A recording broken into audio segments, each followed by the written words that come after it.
আসসালামু আলাইকুম এভরিওয়ান। এটা আমার কালেকশন, লালন নিয়ে কালেকশন একটা ছিল। যেহেতু আমি কুষ্টিয়ার ছেলে, তো লালন নিয়ে কাজ করব না তা তো হতেই পারে না। তো আমার ইন্সপিরেশন ছিল লালন। তো লালনের রিসার্চ করে আই থিংক সবকিছু ডেভেলপ করে আমি আ এই থিমটি নিয়েছিলাম। তো অ্যাকচুয়ালি আমি এই মোটিভটা ডেভেলপ করেছি খাঁচার মধ্যে অচিন পাখি কেমনে আসে যে।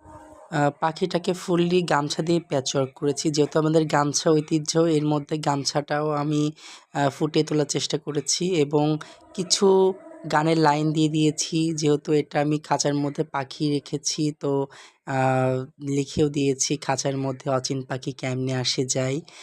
আর মূলত যদি আপনাদের সবার ভালো লেগে থাকে তাহলে অবশ্যই আমি যেহেতু নতুন আ YouTube এ, সবাই আমার চ্যানেলটা সাবস্ক্রাইব করে দিও।